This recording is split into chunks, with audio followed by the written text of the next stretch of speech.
been now apostate really by the time Christ came on earth. The temple was defiled, it was no longer functioning as it should be.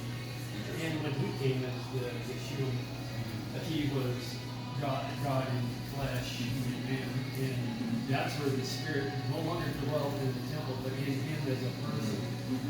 And then when he dies, we're promised that we put our faith in him, and then we become, as Corinthians 2 Corinthians teaches, we become the temples of God. Absolutely. Right? And so, when Christ came during that Roman destruction, 70 AD, he came, and all the things that are described on, the destruction and all that, he took up his bride.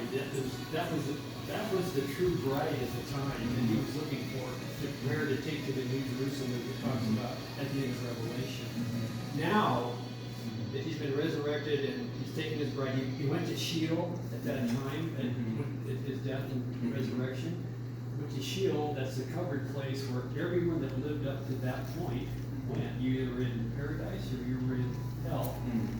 Believers were in paradise and ones that put faith in this coming Messiah, like Abraham and all the prophets. The others were those that didn't. And so they were just a holding place. But when he came to proclaim that they have done the work, all those people then were sent to the New Jerusalem that's described in chapters 21 and 22 of Revelation. And so that's the New Jerusalem that exists now. Now, as we come along in life and we accept Christ and we die, we will be resurrected and receive that spiritual body that talks about in 1 Corinthians.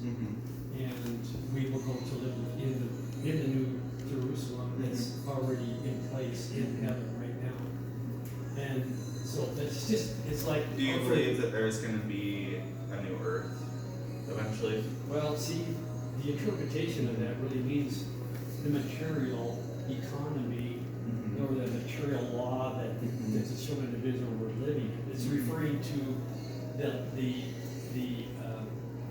Mosaic law that they were living under. It's not talking about a literal earth. Okay. It's talking about earth, it's talking about the material functioning economy that they lived in. They had the tabernacle, they had the temple, they had the laws, they had all these things they had to do. Well, all that was vanishing away. This is in Hebrews. All that old covenant has gone away, and the new covenant is totally different. It's spiritual. And that's why you could be a temple and I could be a temple. And we are a royal priesthood, because there's no more priesthood. And so as people die, they then just continue to go to that new kingdom in heaven. Where do you think, so what do you think the end of the earth will look like then? Why does that mean? You don't think it'll end? Do you think it'll just go I think on? the only way it'll end is if we destroy it ourselves.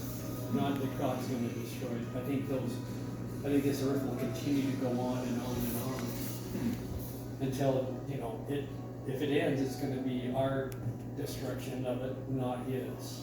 Interesting. Yeah. So that's more extended version of that fulfillment kind of. I've heard a little bit of kind of those, but I've never actually met anybody who's held to that, but I definitely have heard Here's an a little bit of it.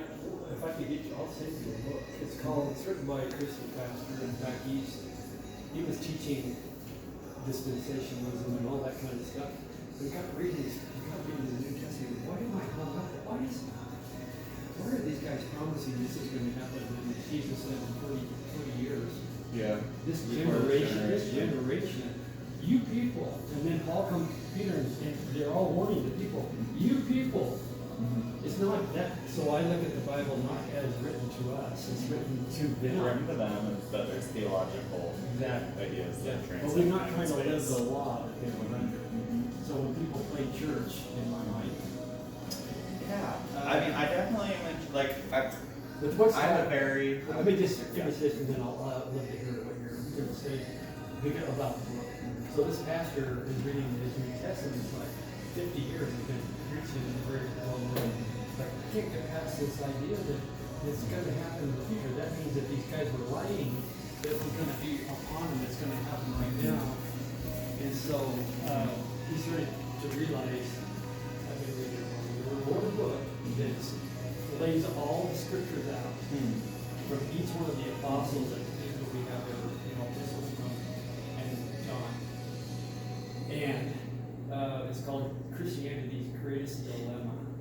It's an excellent, it's repetitive because he tells, okay, here's what Jesus said, here's what John says, here's what Peter says, here's what Paul says, and he's got it. And when you get done, it's like, I could never read the scriptures again the same, ever. Interesting.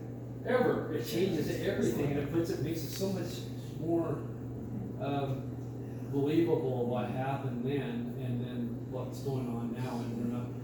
I think the reason why it carries on in the minds of people is because it's people in the church, and it brings people in. They're like worried that I want to be raptured. I want to be, I don't want to be left behind. They make movies of it. They sell books about it. They put the fear of God in people. You better be good when God comes back and get people, or you'll be left here to burn. That all happened back in 70. The book is really good. It helps you understand by showing you the scriptures. Yeah, and I'm probably like we probably agree on almost all the things, other than like I don't know if I could get behind the idea that Jesus isn't going to come back again. Okay. But I will say this: I'm a very liberal learner, but as conservative as I am in my personal theology, I love to learn things liberally. You're like me. I love that too. And find out, kind of. I love to ask the question why, and how did we get there? All those types of things. So I definitely, I'll look into that. If you're open to it, I'll send you a book. I'll order it and send it right to you. Yeah, you can just send it here this address. Okay. Yeah. I forget your name again. Cal. Yep. Cal. Yep. K-A-L. K-A-L. Okay. So I'll order it and send it to you. Just read it for yourself, and if you don't agree with that, one thing about the way I look at it is we can still love each other, be respectful of each other. I may be wrong, or partially wrong. I mean, you see things you so, but to be open-minded, I think is really a blessing. I love that you're that way, because God will put us along. So this people really understand fully. Well, I've seen what. I've just never met someone that believes the way I do. I can definitely see how tradition and men can really. Look where we live. I definitely can see how tradition, what people believe and have always done, and things can definitely cloud what Scripture really means and what it's saying. So I'm usually pretty open to the thoughts. So growing up fundamentalist, So I never was your fundamentalist. parents probably were. So my mom was Baptist, and then my dad was. He grew up kind of jacked. So my dad's the baby of 8, and then Adam's the oldest.